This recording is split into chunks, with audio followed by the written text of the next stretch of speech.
I don't know what it is. Sounds like a little. We are live. Jealous. Okay, we're live in Senate Appropriations. It's March 26th. We're talking about FY 26 budget request. We have the Criminal Justice Council with us today. So I'll let you introduce yourselves and go through your presentation. Thank you very much. For the record, Christopher Burkell, the Executive Director of the Vermont Criminal Justice Council. Please feel free to call me Chris.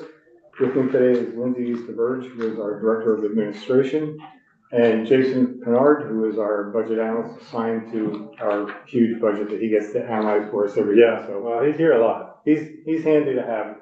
We were told that we were going to meet him in person for the first time today, but it didn't happen. So he has been in the room a couple times, but often he's over there on the screen. Okay, well, you're going to have a very unsatisfying budget because this is really pretty small and not much of anything of consequence to discuss with this budget, other than, as you can see from the just from the initial salary outline of us, that the majority of our of our budget is salary and benefits, followed by fee for space.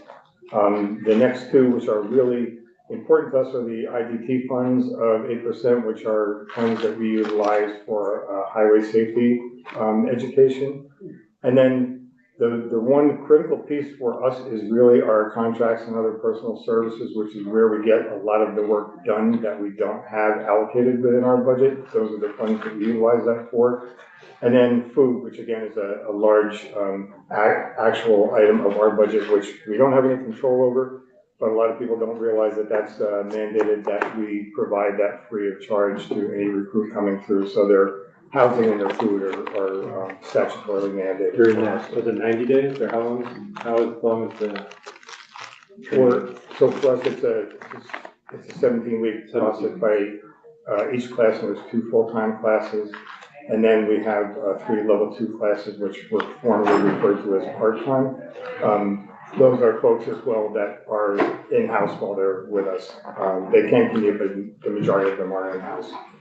So those are funds that go to that. And then just really the outline of our budget is 10%, a little over 10% increase in the general fund of our general fund, which is a total of $386,312.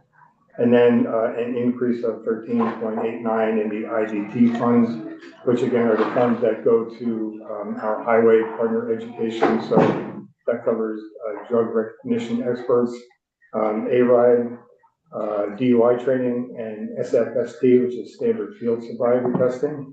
So those are the majority of the additions to our budget.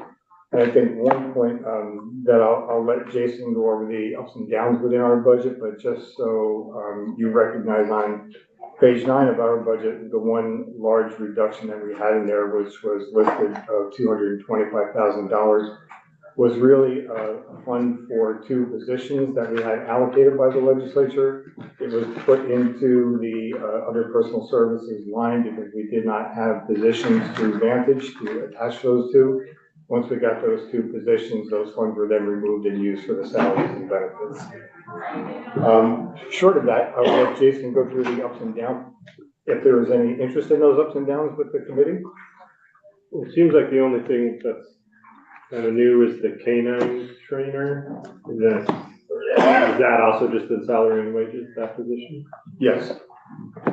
And was that a position that was added in the past and you just now filled it, or can you just give me background on that? I just saw a reference to it. Sure. So the 2 positions for what they were classified for was they were labeled as fit positions or fair and partial policing. No, positions. the canine. The canine is one outside of our operating budget that we were trying to look for in addition to get that into our budget, simply because that was, to give you the history of that, the canine position was a training coordinator position. It happened to be somebody who worked for years for the academy that had an expertise in training canines, so he took on a dual role. When he retired from the academy service, we filled that training coordinator's position with a training coordinator. We tried first to fill it with somebody that had the same expertise, and what we were told essentially was from the folks that actually applied for the position was that it's a 2-job position.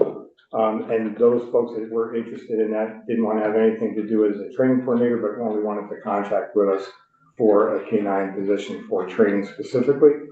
And so we utilized the position as it was classified as a training coordinator position. That left us in the kind of undeniable position of how do we continue what we're doing for canines to support the canine program that already exists statewide. And over a period of a couple of years, the state police had gone to their own canine training program. So what we did was we managed through excess funds to cover through contracting the half of a year last year to keep that position moving on. And then this year, again, through additional funds and vacancy savings, we use that to cover a contract to continue for the canine program. So it would still manage the existing programs that already are out there in the field. In that process, though, contracting, we've also solidified the process by which we do that canine training and, justify how the training is done and record keeping around that. And so we've identified through an outside source contract that the position was really looked at and where were the weaknesses and where were the positives that we needed to move forward. The recommendation is around the area of the person that we contracted with in making sure that we're following best practices around canine training.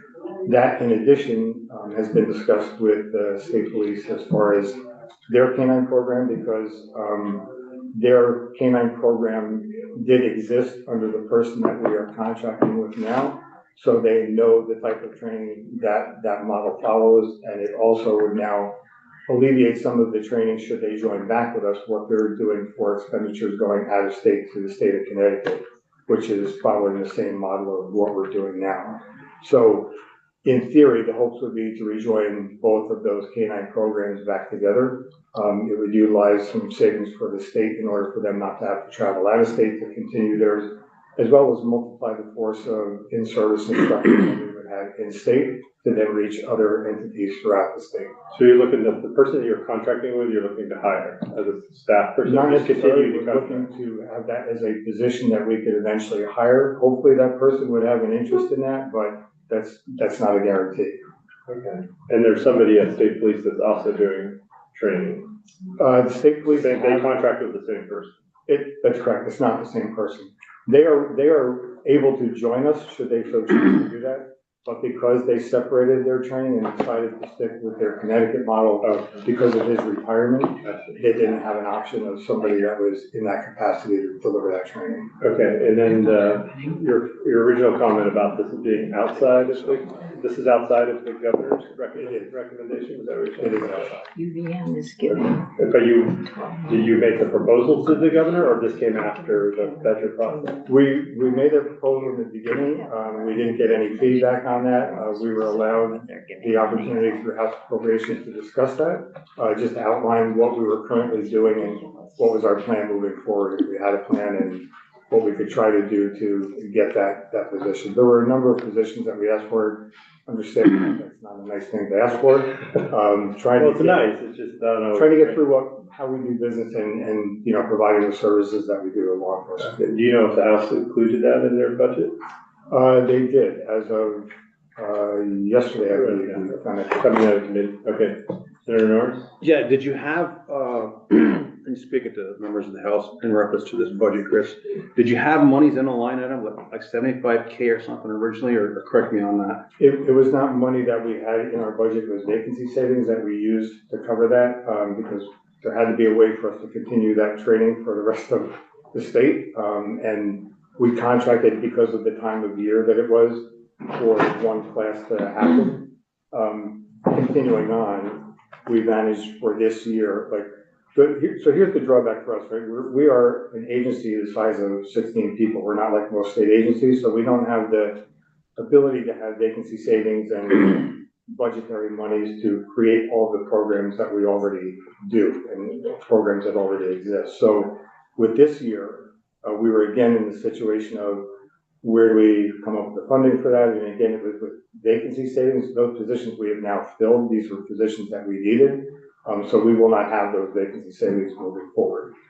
So was your ask 40,000 or 140,000? No, the ask for that position was, I believe, it was 114. 114 for that position. All right. Yeah, you had asked for other positions, but now you're sticking with just the K-9 position here, because that's what the one position at the house included. That's correct. For 114, so it increased your overall budget by 115. That's correct. 114 and change. Okay. And just to be clear, does this position train both the K-9s and the K-9 handlers? It trains both canine handlers. It helps assisting agencies start up the canine program, deciding on the right canine, helping those agencies do that. And then also managing the in-service that they're required to do every month. So there's 8 hours of training that each canine handler has to do per discipline on what type of training they're certified for. And that's all law enforcement. That could be a sheriff's office or a municipal police officer. Correct. Or state. Any law enforcement entity that decides to have a canine program.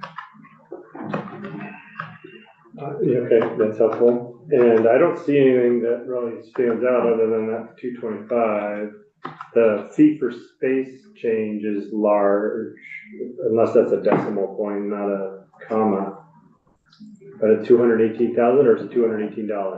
No, it's 218,000. I'll let Jason speak to that because we discovered something in our last testimony about this particular increase. Okay. In that we had found that there was part of that increase was for an area known as the West Cottage, which is attached to our building, but not in use by us. It's in use by. Is your building down near the training center? And no, it's attached to one of the wings of our building. where's your bird building? Right now by OPD, by the Department of Public Safety. Okay. So it's their professional development section where they have recruiting and things, training that they train there. Okay. So you're asking for Jason to explain the fee for service increase? So yeah, Jason Pianard, AOAFSD for the record. So that's just an allocation that's given to us by finance and management for the space rent, for the utilization of their space in Pittsfield. So I mean, they did have some increase in their space allocations and the square footage of their imprint down there. And then also the cost of the program has increased, which is being spread out to all the occupants within the program. So. Okay. Do you know what the total is? Like this is the up. This 200. Yeah, that's the up. Yeah, let me just give me a second to find it in the book here. I just figured with those 17 employees, but I guess you're also paying fee for space for the whole training center. That's probably correct. So it's probably overall a bigger number than I. Yeah, the total amount for their fee for space for the year is $1,119,574. It's still like a 20% increase then, so it's still pretty big. Yeah. But you haven't used more space. It's just like the readjustments of the allocation of the cost. We have not increased our space we're utilizing. That's a BGS figure that we didn't have some real clarity on. So just recently. They just told you owe us 218 more. Okay. Right. Yeah, that's how those fee for services work out. We've heard that from other agencies about other service level agreements and other things like that. Okay, well, you don't have any control over that, so we can't really give you a hard time about that. So we can get BGS on. Yeah, we can BGS. We gotta get on the Manoli in here. Okay, any other questions? Yes. Forgive me if you've already talked about this, but the 2 fair and impartial policing positions, can you just tell me a little bit more about that? Yes, so those are 2 positions that were granted us by the legislature 2 years ago. One is actually a community inclusion director. The second is a fair and impartial policing trainer. There has never been any individual that trains fair and impartial policing, so that position is new to us. Not even a month yet, I think, on board. I think we've hired somebody that's going to be really dynamic, and this is for not just basic training, but for in-service training for all law enforcement, especially those that have had a lot of years on and some seasoned employees. How do we make our purpose of making that training exciting and not something that somebody hears that 3-letter acronym and says, oh, I have to do that again. So we think that we've really gotten the right person to bring that mindset on. That's great. Cool, thank you. Senator Norris? Yeah, just one quick question, Chris. I know last year in judiciary and in GovOps also, we spoke about grant writing position because we were constantly sending things to the academy and saying, okay, we want to take care of this, we need grant writers, whatever else. And I believe your request was for one position. Did you find someone to do that, or did you slide it into something else we're not aware of here, Chris, or? I guess I'm not clear on the question. Policy position. No, the policy position was not granted to us. We didn't get that position. There were several asks that we thought were on the table. There was one that came to us that was approved, but then when it went back to appropriations, it didn't materialize. That was Senator Sears that had given that to us initially. Okay. Thank you. Thank you. And I guess we'd ask somebody else what the governor thinks of the addition of the position if they did. You probably can't answer. We haven't had that conversation Okay. for. I'd love to think that there would be support for that. This is, again, our limited time that we have to present our budget right through the administration is fairly limited. And while we know that we're required to stay within the certain percentages, there's some things that we already have existing that we try to make sure that we present that these would be ongoing programs that there would be no other way to fund. We try to utilize every avenue that's available to us, which again, with a 16 person agency, it's hard to have any vacancy savings. Sure, and yeah. the vacancies that we do have, we have a need for it, and there are positions that fulfill a good role in every position that we have. So this was, again, conversation I was endorsed and allowed to have with House Appropriations, and I thank you for the opportunity here even to bring this up. This is one of 4 that we could really use, but this is one that is already existing. We're trying to keep it going and trying to figure out the best way to manage that forward. And otherwise, did you stay within the governor's 3%? Yes, Construct? yes. Probably not helpful, that extra $218,000. No. Try to do that. Okay. Well, is there any other questions? If not, thank you for your service and your testimony. Well, thank you for your time, and thanks for the allowance of extra discussion. Yeah, sorry that we kept you waiting. That's right. It was important to us. We don't get to see people in person very often, and I'm fairly new, and there's new members that I've never met in person, so I much rather prefer to be here in person to do that. Okay. Thank you very much. Yeah, thank you. So committee, we lost our folks who were going to testify earlier.